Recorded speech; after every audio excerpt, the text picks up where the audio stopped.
11th के बारे में।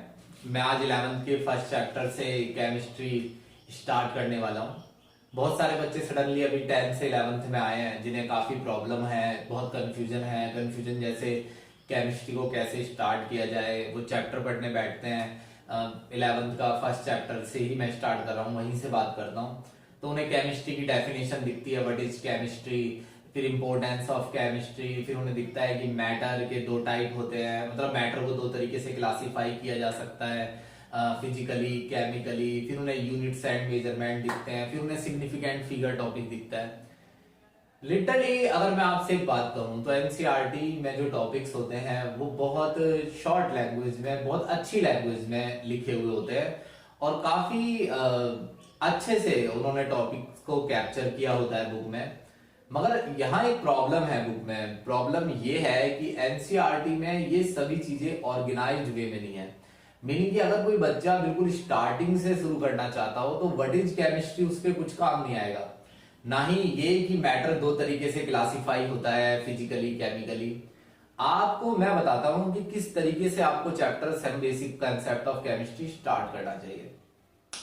सबसे पहले आप चैप्टर में एटम के बारे में समझिए, क्योंकि केमिस्ट्री बेस्ड ही एटम पर है। जैसे बायो में सेल होता है वैसे ही केमिस्ट्री में एटम होता है। मैंने टॉपिक्स को एक सिस्टमैटिक तरीके से लगाया हुआ है। मालूम है कैसे? ये सोचकर लगाया हुआ है कि अगर कोई बच्चा सडनली 11th में आता है और वो चैप्टर्स को पढ़ता है तो अगर वो स्टोइशियोमेट्रिक कैलकुलेशन डायरेक्ट पढ़ने लग जाए बिना मोल कंसेप्ट और एटॉमिक मास के, तो वो यहां देख सकता है कि स्टोइशियोमेट्रिक कैलकुलेशन पढ़ने के लिए मोल कंसेप्ट, एटॉमिक मास के बारे में पता होना चाहिए। और वहीं एक्सप्रेसिंग कंसंट्रेशन ऑफ सॉल्यूशन के लिए भी सबसे पहले क्या जरूरी है? मोल कंसेप्ट। मगर मोल कंसेप्ट पर डायरेक्ट नहीं जाना है, पहले एटम और एटॉमिक मास को समझना है। यहां मैं किसी टॉपिक को छोड़ने के बारे में बात नहीं कर रहा हूं, यहां मैं टॉपिक्स को ऑर्गेनाइज करने की बात कर रहा हूं। अगर आप चैप्टर को थोड़ा सा आगे से देखेंगे तो वो लगभग इसी तरीके से लगा हुआ है। मगर क्योंकि आप सबसे पहले ध्यान व्हाट इज केमिस्ट्री की डेफिनेशन पर देते हैं तो ज्यादा से ज्यादा माइंड आपका उसी पर लगता है, जबकि आपको सबसे ज्यादा माइंड मोल कॉन्सेप्ट पर, एटॉमिक मास जैसे टॉपिक्स पर सबसे पहले स्टार्टिंग में फोकस करना चाहिए। अगर आप मोल कंसेप्ट, एटम, एटॉमिक मास इसी सिस्टमैटिक वे में चलेंगे ना टॉपिक को पढ़ते हुए, तो मैं गारंटी देता हूं कि कई छोटे मोटे टॉपिक्स तो 11th के स्टार्टिंग में ऐसे हैं जो इन्हीं के बीच ही आएंगे और इन्हीं के बीच ही खत्म हो जाएंगे। यहां पर कोई भी टॉपिक ऐसा नहीं आएगा जिसे पढ़ने के लिए पीछे से केमिस्ट्री की जरूरत हो। सबसे स्टार्टिंग में मैं एटम बताऊंगा, फिर मैं एटॉमिक मास बताऊंगा, फिर मैं एटॉमिक मास से आपको मोल कॉन्सेप्ट पर लेकर चलूंगा। मोल कॉन्सेप्ट एक ऐसी चीज है केमिस्ट्री में जो कि हमें एटम्स, मॉलिक्यूल्स की काउंटिंग करना सिखाती है। हम हमेशा बोलते हैं कि किसी भी चीज में एटम कितने इनफाइनाइट है, मॉलिक्यूल कितने हैं इनफाइनाइट है। तो ऐसा नहीं है कि एटम और मॉलिक्यूल इनफाइनाइट है, हम उन्हें काउंट नहीं कर सकते। मोल कॉन्सेप्ट एक ऐसा कॉन्सेप्ट है जो एग्जैक्टली आपको नंबर बता सकता है कि वाटर के अंदर कितने मॉलिक्यूल हैं, वाटर के उसमें कितने हाइड्रोजन एटम है और उसमें कितने ऑक्सीजन एटम है। मोल कॉन्सेप्ट हार्ट है केमिस्ट्री का। आप ये समझ लीजिए कि मैं अगर होता तो मैं मोल कंसेप्ट नाम का एक चैप्टर बना देता सबसे पहले। अब चैप्टर का नाम है सम बेसिक कॉन्सेप्ट, तो बेसिक नहीं है ये कॉन्सेप्ट, 9th की तरह बिल्कुल बेसिक नहीं है। यहां लिखा बेसिक है लेकिन ये टॉपिक्स में काफी कंसेप्ट और काफी कैलकुलेशंस हैं। मोल कंसेप्ट पढ़ने के बाद आपके रास्ते पूरी तरीके से खुले हैं। कोई टॉपिक बस ऐसा ना हो जो एटम की स्ट्रक्चर पर बेस्ड हो कि एटम अंदर से कैसा होता है, तो वो अलग कैटेगरी में चला जाएगा। अगर वो काउंटिंग पर, मास पर, एटम की प्रॉपर्टीज पर बेस्ड है तो आसानी से इस चैप्टर में उसे सॉल्व किया जा सकता है।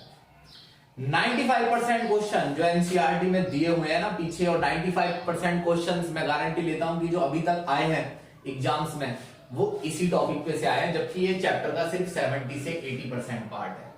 तो हम बाकी के 20% पार्ट को छोड़ेंगे नहीं, बल्कि उसे लेस इंपॉर्टेंस देते हुए बाद में क्लियर करेंगे। हम पहले स्टार्ट करेंगे एटम से, फिर एटॉमिक मास, फिर हम मोल कॉन्सेप्ट पर जाएंगे। फिर हमारे 3 रास्ते हैं। मुझे सबसे अच्छा स्टोइशियोमेट्रिक कैलकुलेशन लगता है पढ़ाना, तो मैं पहले यहां लेकर आता हूं, क्योंकि ये नॉर्मली हमें जनरल बातें बताता है कि जैसे 100 ग्राम कार्बन को जलाने पर कितनी CO2 बनेगी, 5 ग्राम हाइड्रोजन हो और 6 ग्राम ऑक्सीजन हो तो कितना H2O बनेगा। स्टोइशियोमेट्रिक कैलकुलेशन से लिमिटिंग रिएजेंट पढ़ जाना है। अक्सर ऐसा होता है कि पेपर में आता है क्वेश्चन, या मैडम कह देती है या सर कह देते हैं स्कूल के कि लिमिटिंग रिएजेंट का टेस्ट होता है, बच्चे ने तैयारी नहीं की होती है और डायरेक्ट लिमिटिंग रिएजेंट पर आ जाता है। यहाँ लिखा हुआ है कि डायरेक्ट नहीं आना है वरना समझ नहीं आएगा, पहले किस पर जाना है, मोल कॉन्सेप्ट पर। वहीं देखिए इंपेरिकल फॉर्मूला, कुछ भी दिन बच्चा पढ़ लेना पहला चैप्टर तो उसे समझ में आ जाता है इंपेरिकल फॉर्मूला नाम का टॉपिक है, लेकिन उसे पढ़ने के लिए क्या आना चाहिए, परसेंटेज कंपोजिशन, और उससे पहले क्या, मोल कॉन्सेप्ट। ये एक्सप्रेसिंग कंसंट्रेशन ऑफ सॉल्यूशन है, बहुत बड़ा टॉपिक है, काफी न्यूमेरिकल्स आते हैं, हमेशा आता ही रहेगा 11 से 12 तक, उससे बाद जाएंगे एंट्रेंस में तो भी आता ही रहेगा। इसके लिए आपको इन टॉपिक्स को mass percentage, molarity, molality, mole fraction, ppm, normality. Normality CBSE के सिलेबस में नहीं आता है गवर्नमेंट स्कूलों में, मगर प्राइवेट स्कूल नॉर्मेलिटी को स्ट्रिक्टली फॉलो करते हैं। तो बहुत से प्राइवेट स्कूल ऐसे हैं जो नॉर्मेलिटी में डील करते हैं, क्योंकि एंट्रेंस में नॉर्मेलिटी फिर आगे दोबारा आता है नीट में, आईआईटी जेईई में, तो इसलिए नॉर्मेलिटी को भी हम यही पढ़ेंगे। तो बच्चों इसे आप अच्छी तरह कॉपी कर लीजिए और सबसे पहले आप ये ध्यान कीजिए कि हम टॉपिक्स को किस वे में पढ़ेंगे, और फिर मैं उसके बाद अभी आपको एटम के बारे में बताता हूँ और समझाता हूँ कि एटम, एटॉमिक मास और मोल कॉन्सेप्ट में वो कौन सी बातें हैं जो आपको जरूर आनी चाहिए और समझनी चाहिए। तो चलिए अब सबसे पहले एटम के पास चलते हैं। चलिए अब बात कर लेते हैं एटम के बारे में। एटम वर्ड का मीनिंग होता है अनकट। एटम वर्ड बना ही अनकट वर्ड से, तो जब कोई चीज अनकट है तो मतलब मैं उसे एटम बोल सकता हूं। तो अनकट कौन सी चीज होती है? अनकट वो चीज होती है जो पहले से इतनी डिवाइड हो, इतनी छोटी हो, इतनी बार तोड़ी जा सकी हो कि अब उसे और डिवाइड करने की पॉसिबिलिटी ना हो। तो ऐसी चीज कौन सी होती है और ये चीज कहां से निकलती है जो अनकट होती है, यानी जिसे हम एटम कहते हैं? इसके लिए मैटर को समझ लेते हैं। ये मैटर है। मैटर कोई भी चीज होती है जिसमें स्पेस ऑक्यूपाई करती हो और मास हो। स्पेस ऑक्यूपाई करती हो और मास हो का मतलब है, ये मोबाइल लेता हूं मैं, स्पेस ऑक्यूपाई करने का मतलब है कि क्या ये जगह घेरता है, क्या इसमें वॉल्यूम है? हाँ तो है। अगर मैं लेंथ, ब्रेथ और हाइट की मल्टीप्लाई कर दूं तो इसका वॉल्यूम निकाला जा सकता है। अब ऐसी कौन सी चीज है जिसमें वॉल्यूम नहीं है? सभी चीजें जो मेरे घर में है, क्लासेज में है, स्कूल्स में है, हॉस्पिटल्स में है, सड़कों पर है, उन सभी में वॉल्यूम होता है, यानी स्पेस ऑक्यूपाई करने की एबिलिटी होती है। और मास, क्या इस मास, मोबाइल में मास नहीं है, ग्राम किलोग्राम में इसका वजन नहीं होता है? तो होता है ना। तो इसमें मास और वॉल्यूम दोनों चीजें मौजूद है। क्या इस बुक में मास और वॉल्यूम है? हाँ क्यों नहीं, ये बुक का भी एक वॉल्यूम है, ये भी स्पेस घेरती है और इसमें भी कुछ ना कुछ वजन होता है, मास होता है, 50 ग्राम, 100 ग्राम। क्या ये मार्कर में भी ऐसा है? तो क्यों नहीं, आप इतने समझदार हैं, आपको पता है ये भी स्पेस घेरता है और इसमें मास होता है। ऐसी कौन सी चीज है जिसमें मास या वॉल्यूम में से कोई एक चीज या दोनों ही चीज नहीं होती? तो वो है लाइट। लाइट में ना मास होता है और ना ही वो स्पेस ऑक्यूपाई करती है। चलिए लाइट की बात को छोड़िए, मैटर की 3 स्टेट होती हैं, सॉलिड, लिक्विड, गैस और प्लाज्मा। अगर मैं घर में देखूं ना और मैं तुमसे ये कहूं कि ऐसी चीज बताओ जो ना तो सॉलिड हो, ना लिक्विड हो, ना गैस हो, तो नॉर्मली बच्चा ऐसा नहीं बता पाएगा। वो से घर में जो भी चीज मिलेगी या तो वो सॉलिड के अंदर आएगी या लिक्विड या गैस। यानी मैटर एटम से बना होता है और मैटर के अंदर आते हैं सारे सॉलिड, सारे लिक्विड, सारे गैस। तो ये नहीं पूछना है बार बार कि गैस भी एटम से बनी होती है। जब मैंने बोला मैटर भी एटम से बना है तो सॉलिड, लिक्विड, गैस तीनों ही एटम से बने हैं। क्या प्लाज्मा भी एटम से बना है? हाँ जी।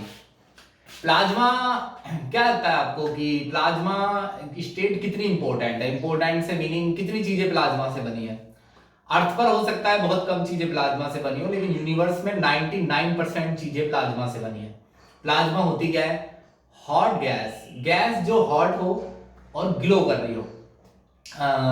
जब गैस हॉट होकर ग्लो करती है तो वो आयोनाइज हो जाती है, यानी पूरा वर्ड है हॉट आयोनाइज्ड गैस, गैस जिसमें आयंस बन चुके हों।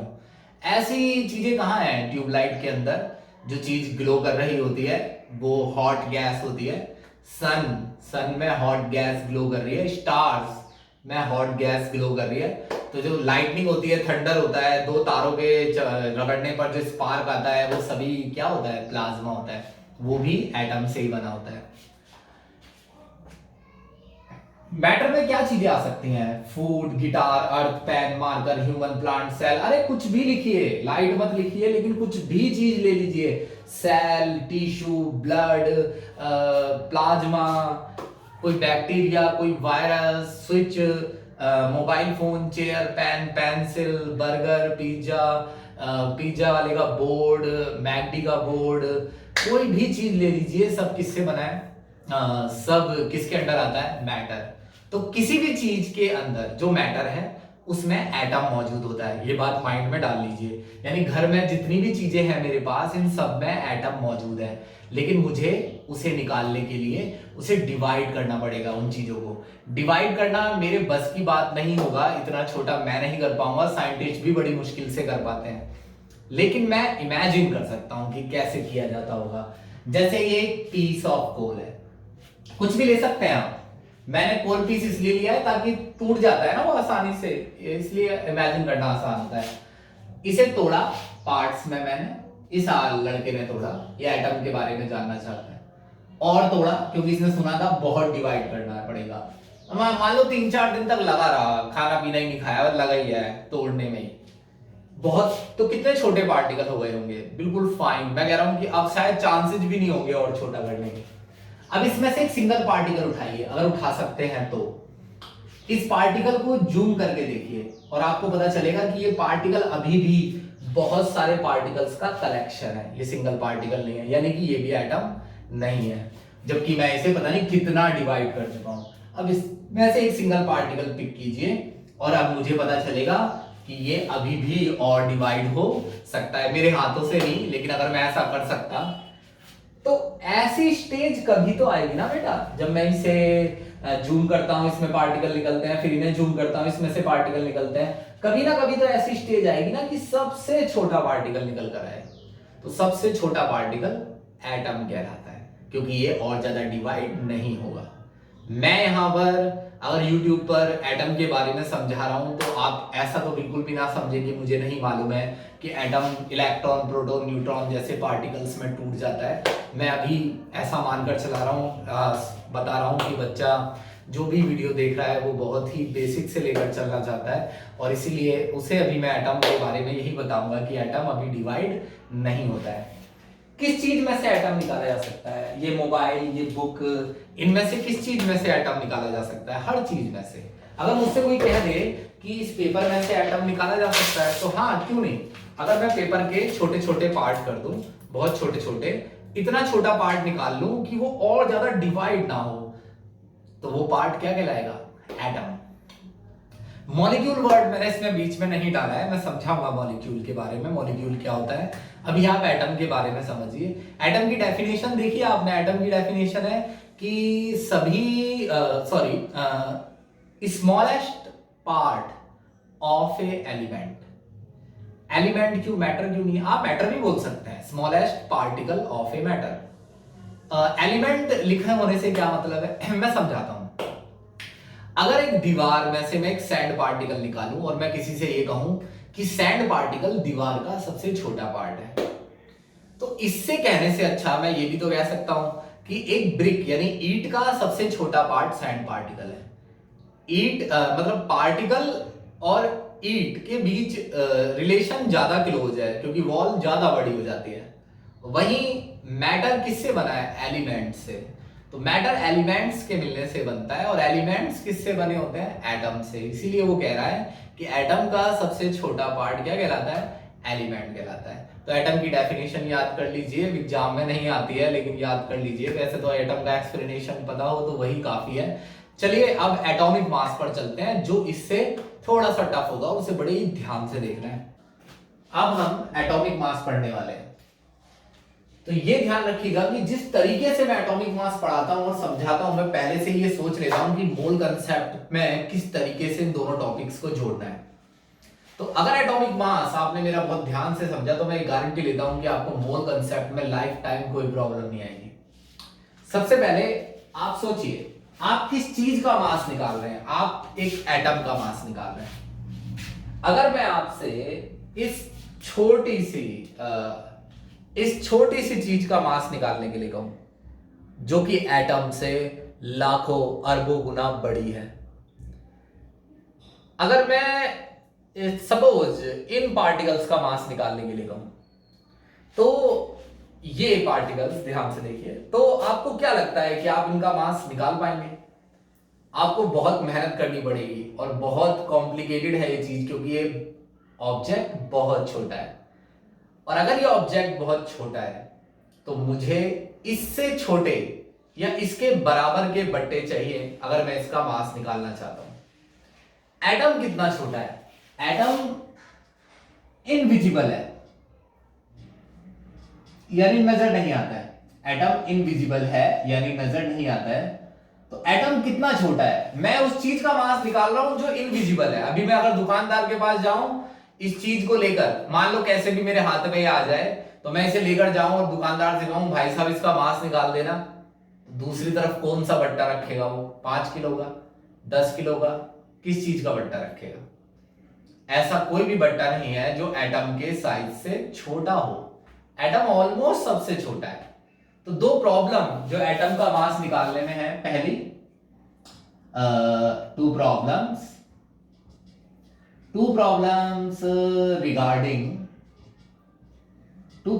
Regarding measurement of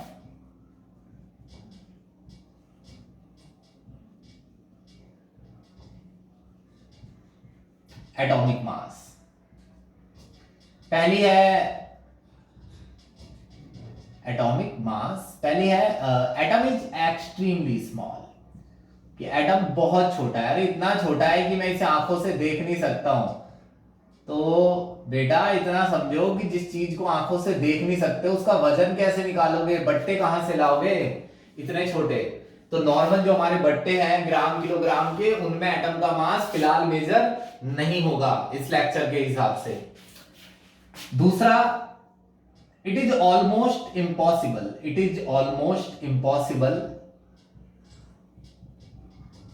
to isolate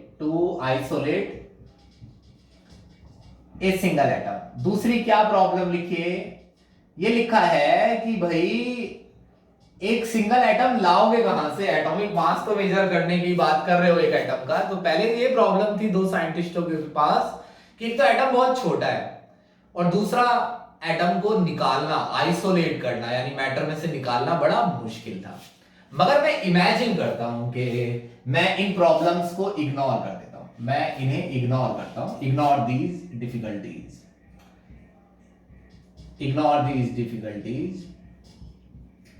अब मैं एक एटम समझ लीजिए कि मेरे हाथ में आ गया।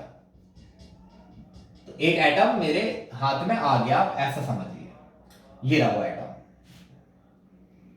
I have a atom. तो ये एटम मेरे हाथ में ये रहा, सपोज कीजिए ये मेरे हाथ में एटम आ गया। अब आप मुझे बताइए कि आप इसका मास मेजर करने के लिए इसे किस तराजू में रखेंगे। चलिए एक काम करते हैं, ये मैं यहीं पर एक तराजू बनाता हूं, ये लीजिए।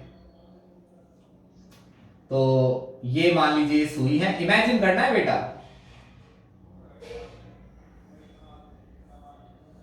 तो मैंने यहां एटम का मास रखा, एटम रख दिया एक, मान लीजिए। आपको तो पता ही है कि एटम रखेंगे कैसे यार, लेकिन बस इमेजिन करते जाइए। अब मैं यहां पर एक बट्टा रखता हूं। कौन सा बट्टा रखोगे? 1 किलो का? भाई 1 किलो का बट्टा नाप देगा इसका वजन। 1 किलो के बट्टे में ट्रिलियंस, मिलियंस, हेक्जिलियंस ऑफ पार्टिकल आते हैं। तो 1 किलो का बट्टा बहुत भारी है इसके मुकाबले। सबसे छोटा बट्टा कितना बड़ा होगा? सबसे छोटा कह रहा हूं मैं 1 मिलीग्राम का है, मान लो 1 मिलीग्राम का, चींटी जितना बड़ा है मान लो, उससे भी छोटा, चींटी को भी आधा कर दो। तो क्या ये एटम के साइज का बराबर हो जाएगा बट्टा? नहीं। तो कोई भी बट्टा ग्राम में ऐसा नहीं है जो एटम का मास मेजर कर दे, क्योंकि एटम साइज में बहुत छोटा है ग्राम वाले बट्टों के मुकाबले। तो मुझे क्या करना चाहिए? मुझे यूनिट बनानी है, आपको मालूम है, एक ऐसी चीज जिससे एटम का मास मेजर किया जा सके। सपोज अगर मैं दुनिया में सभी लोगों का वजन नापने के लिए इस कैप का इस्तेमाल करूं, तो क्या इस कैप से दुनिया के लोगों का वजन नहीं निकाला जा सकता है? निकाला जा सकता है। देखिए कैसे।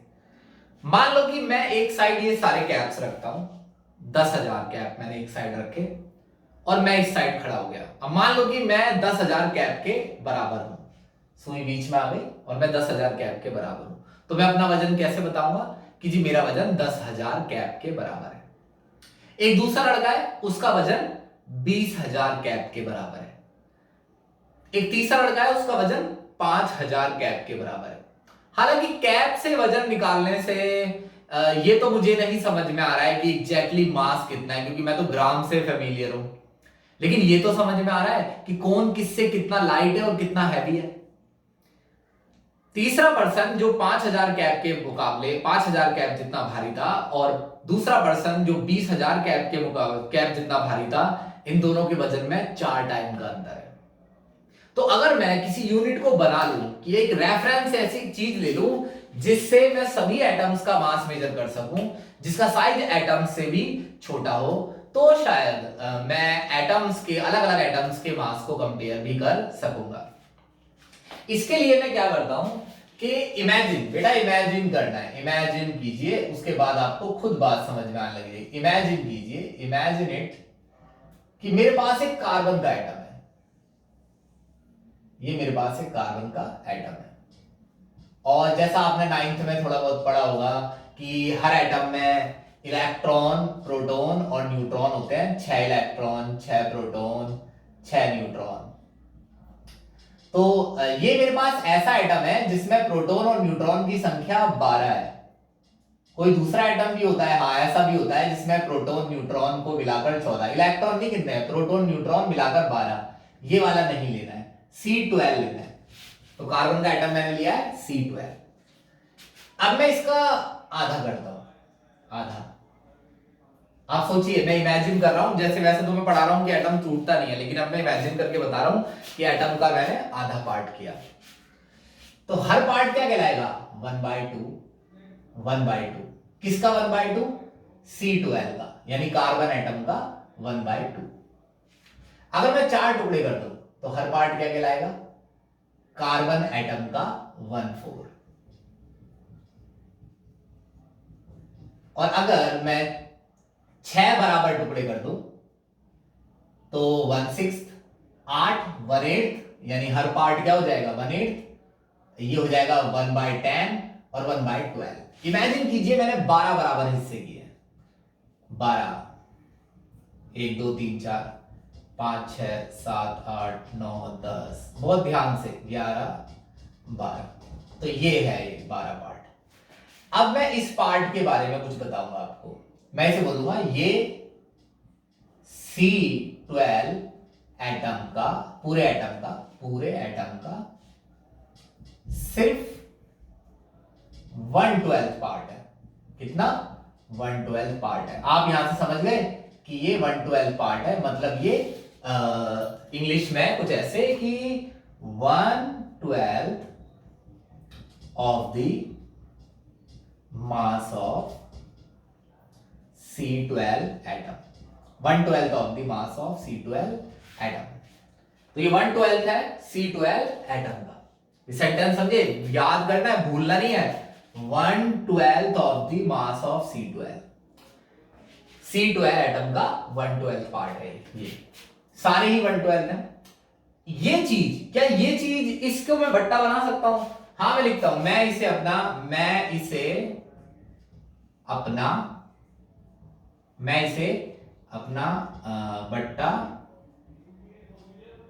बट्टा बनाऊंगा एटम का मास निकालने के लिए। एटम का मास निकालने के लिए तो बड़ा सिंपली देखिए, यहीं से बस आपको नजर रखनी है, समझ लीजिए सारे रास्ते खुल जाएंगे 2-3 लेक्चर में आपके चैप्टर पढ़ने के। इस चीज से मैं एटम का मास मेजर कर सकता हूं? आंसर है हाँ। कैसे? क्योंकि ये चीज एटम से छोटी है। अब ये एटम से छोटी कैसे है? मैंने अभी भी बोला था ना कि मैं एटम के पार्ट कर रहा हूं। मैं किसके पार्ट कर रहा हूं? कार्बन एटम के। तो मैं कार्बन एटम के पार्ट कर रहा हूं, तो ये चीज एटम से छोटी है। तो बट्टा जो लेना है, जो एटम का मास मेजर करने के लिए बट्टा लेना था, बहुत सारे अलग अलग टाइप के एटम होते हैं ना, तो किसी भी एटम का मास मेजर करने के लिए जो बट्टा लेना था, वो बट्टा साइज में एटम से छोटा होना चाहिए। और मैंने साइज में एटम से छोटी चीज ले ली है। और साइज में एटम से छोटा क्या हो सकता है? एटम साइज में सबसे छोटा होता है, तो उससे छोटा क्या हो सकता है? एटम का ही पार्ट उससे छोटा हो सकता है। तो अब मैं अगर इस चीज को अपना बट्टा मान लूं और इमेजिन करते हैं मैं यहां सोडियम का एटम लेता हूं, सोडियम एटम, ध्यान से देखना बच्चों, और फिर ये तराजू लेता हूं। तो मैंने ये तराजू लिया, कोई सा भी एटम ले सकते हैं आप, मैं सोडियम ले रहा हूं, ये मैंने सोडियम एटम लिया।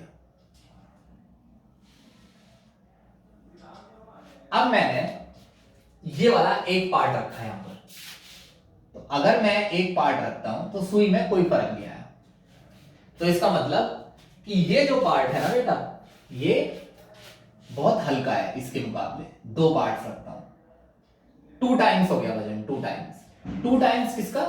देखिए, एक पार्ट का क्या नाम है? एक पार्ट का नाम है 1/12 of the mass of C12। तो दो पार्ट का क्या नाम हो गया? 2 टाइम्स। 2 टाइम्स किसका? 1/12 of the mass of C12।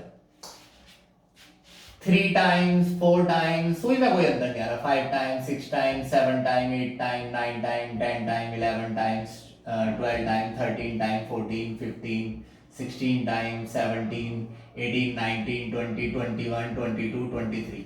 मान लीजिए कि 23 टुकड़े रखते ही सुई बीच में आ गई, तो मुझे ये पता लग गया कि सोडियम का एक एटम 23 टाइम्स हैवी है। 23 टाइम्स हैवी है। किससे हैवी है? इस एक टुकड़े से। मतलब ऐसे ऐसे कितने टुकड़े रख दूं मैं? 23। ऐसे मैं 23 टुकड़ों के बराबर एक सोडियम का एटम है। एक सोडियम का एटम, 1 सोडियम एटम का वजन ऐसे 23 पार्ट्स के बराबर है। तो अगर मैं इसे लैंग्वेज में लिखूं कि ये क्या चीज है? ये है 1/12, है ना? 1/12 है ना? चलो यहां चलते हैं। इसका 1/12 ही तो है, यही तो सेम चीज है, 1/12 पार्ट है कार्बन एटम का 1/12। तो लिखो ना किसका 1/12 है? 1/12 of the C12, C12 atom. अब क्या सोडियम का एटम इसके बराबर है? नहीं, इससे 23 गुना भारी है, यानी ऐसे 23 टुकड़ों के बराबर। यानी सोडियम का एक एटम ऐसे 23 टुकड़ों के बराबर है। और एक टुकड़े का नाम क्या है? 1/12 of the mass of carbon atom. तो सोडियम का एटम 23 टाइम्स हैवी है। हैवी है किससे? किससे? 1 किससे? यहां लिखता हूं मैं, 1/12 of the mass of C12 atom. तो 1/12 of the mass of C12 atom से सोडियम का एटम 23 टाइम्स हैवी है। तो जब अगर मान लो, देखिए, अगर ग्राम की बात करें, मान लो ये मार्कर 50 ग्राम का है, तो मतलब 1 ग्राम से 50 गुना भारी। और सोडियम का एटम ऐसे 23 टुकड़ों के बराबर है, यानी एक टुकड़े से 23 गुना भारी। तो मैं ये लिख रहा हूं यहां पर कि सोडियम का एक एटम सोडियम का 23 टाइम्स हैवी है। किससे? 1/12 of the mass of carbon atom से। तो अगर मैं ऐसे लिख दूं कि sodium atom is equals to 23, और इस पार्ट को एक नाम दे देता हूं 1U। 1U मतलब यूनिफाइड मास, 1U। अब 1U क्या है? यानी इस टुकड़े का नाम है 1U। जैसे इस टुकड़े का नाम मान लो 1 ग्राम, तो इस टुकड़े का वन, जब मेरे से कोई 1u बोलता है तो मेरे ये दिमाग में आना चाहिए टुकड़ा, और ये टुकड़ा क्या है, कार्बन एटम का 1/12 पार्ट। अब टोटल मास कितना हो गया सोडियम का, 23u। तो डेफिनेशन क्या है, तो ये डेफिनेशन सोडियम मतलब एटॉमिक मास की डेफिनेशन क्या है कि हिंदी में अगर मैं बताऊं ना उसे, तो वो ऐसे है कि किसी एटम का एटॉमिक मास ये बताता है कि वो कार्बन एटम के 1/12 पार्ट से, इससे कितने गुना हैवी है। मैंने सोडियम से पूछा कि तुम्हारा मास क्या है बेटा, उसने कहा 23u है सर। तो 23u का मतलब सोडियम ये बता रहा है कि उसका मास 23 गुना भारी है। किससे? 1u से। ऐसे हम सारे एटम्स का मास 1u में निकालेंगे। अभी मैं समझाता हूं। तो अगर मैं सारे एटम्स का मास 1u में निकाल लूंगा तो उससे क्या फायदा होगा, और ग्राम में निकालता तो क्या फायदा होता। ध्यान से देखिएगा, मैं बिल्कुल ये बात क्लियर कर दूंगा कि मास निकालने से u में क्या फायदा है। पहले मैं आपको डेफिनेशन समझाना चाहता हूं कि एटॉमिक मास की एग्जैक्टली क्या डेफिनेशन है। अब ये जो मैंने मास निकाला है ना, इसे कहते हैं रिलेटिव एटॉमिक मास। क्या बोलते हैं? Relative atomic mass. अब चलते हैं कि रिलेटिव एटॉमिक मास क्या चीज होती है और इसकी क्या डेफिनेशन है। तो रिलेटिव एटॉमिक मास का मीनिंग होता है कि कोई एटम कितने टाइम्स हैवियर है 1/12 of the mass of carbon atom से। मीनिंग कि जब हम ये नंबर लिखते हैं ना, हाइड्रोजन के लिए 1u, हीलियम के लिए 4u, तो पहले 1u समझते हैं। 1u का मतलब इस पार्ट के ठीक बराबर, हालांकि अप्रोक्सीमेट है ये, डेसिमल साइन सारी वैल्यूज में, मगर आपको इसी वे में याद करनी है, इसी वे में लिखनी है पेपर में। हाइड्रोजन 1u, 1u का मतलब ये कार्बन एटम है, इमेजिन कीजिए, और इस पार्ट का, ये पार्ट क्या है 1/12, पूरे मास का 1/12 लिखा है ना, 1/12 of the mass of carbon atom, ये मास जो है। और इसे ही क्या बोला है, 1 एटॉमिक मास यूनिट। पहले बोलते थे, अब बोलते हैं यूनिफाइड मास। आप कुछ भी बोलिए, इतना कोई टेंशन वाली बात नहीं है। 1/12, तो कोई पूछे 1 एटॉमिक मास यूनिट क्या होती है, तो इस टुकड़े को ध्यान करना है, 1/12 of the mass of carbon atom. तो हाइड्रोजन का एटम ठीक इसके बराबर है, तो मैं क्या बोलूंगा, 1 atom of hydrogen is exactly equals to the 1/12 of the mass of carbon atom. 1 atom of helium is 4 times heavier. किससे 4 times heavier? इस पार्ट से। लिथियम का एटम 7 times heavier इस पार्ट से। तो इसका मीनिंग कि हमने सारे एटम के मासेज को इस पार्ट से रिलेट कर दिया है। यानी कोई इस पार्ट से 197 टाइम्स हैवी है, कोई 108 टाइम्स हैवी है, कोई 23 टाइम्स हैवी है। यही वैल्यूज एटॉमिक मास की आपको याद करनी है और पेपर में इस्तेमाल करनी है। Manganese, silver, gold, zinc, uranium, cobalt, iron, copper, ये इनसे एक्स्ट्रा याद करने हैं।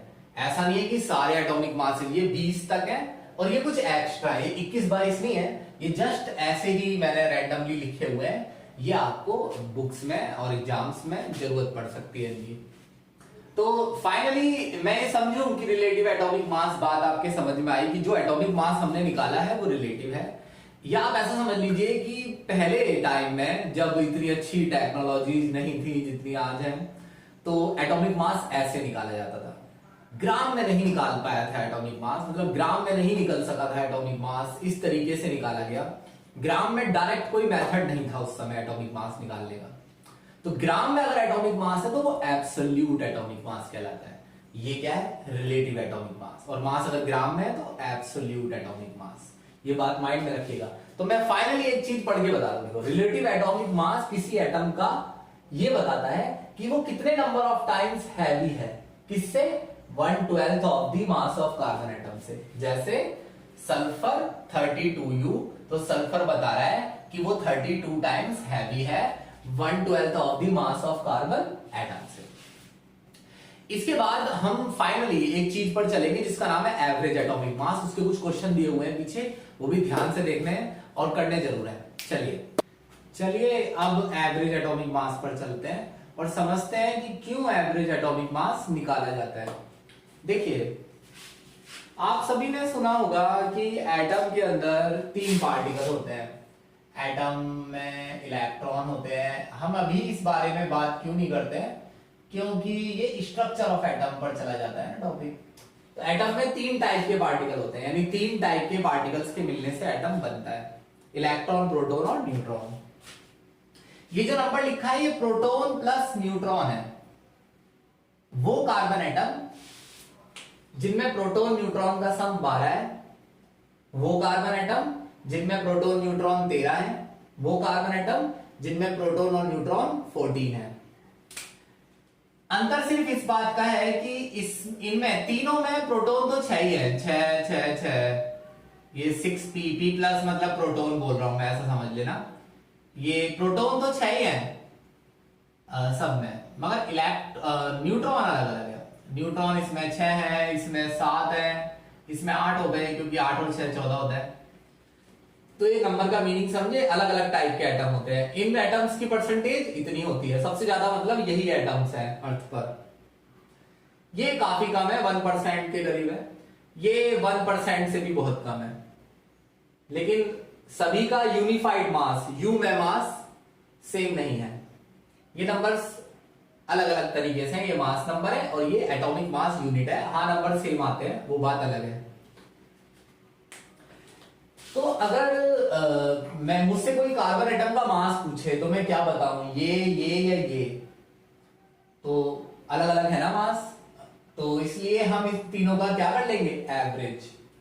एवरेज कैसे, 98.892, इतने परसेंट है ये, इतने परसेंट है ये, इतने परसेंट है ये।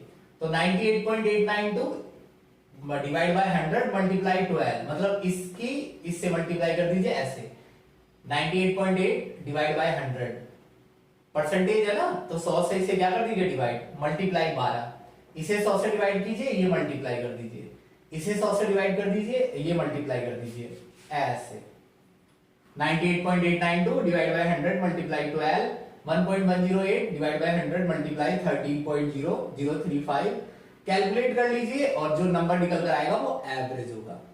यानी वो एक्चुअल मास नहीं होगा, लेकिन तीनों का एवरेज होगा यू में। तो यूनिफाइड मास ऐसे निकाला जाता है। आज के टाइम पर जितने भी मास लिखे हुए हैं वो सब एवरेज एटॉमिक मास है। इनके भी 2 केस हैं, केस फर्स्ट और केस 2। केस फर्स्ट में पता है क्या दिया हुआ है, परसेंटेज, और केस सेकंड में फ्रैक्शन। फ्रैक्शन इसी वैल्यू को 100 से डिवाइड कर दो, फ्रैक्शन, ये भी तो आप फ्रैक्शन ही निकाल रहे हैं, फ्रैक्शन निकालना है, 100 से डिवाइड कर दो, 100 से, तो ये पहले से ही डिवाइड है। देखो जैसे ये 99.6% था, 100 से डिवाइड होकर 0.996, ये 0.063% था, 100 से मैंने इसे क्या कर दिया डिवाइड, तो पहले से ही डिवाइड करके दी होती है वैल्यू कभी कभार। तो उस केसेस में आपको बाद में 100 से डिवाइड नहीं करना है, मतलब डायरेक्ट इसकी इससे मल्टीप्लाई कीजिए, इसकी इससे, इसकी इसके, और 100 मतलब तीनों को ऐड कर दीजिए ऐसे। ये बहुत ही सिंपल वे है यार, ऐसे आर्गन का एवरेज एटॉमिक मास निकल जाएगा, जो मैंने लिखा नहीं है निकालकर। तो बड़ा आसान सा कंसेप्ट है एवरेज एटॉमिक मास का।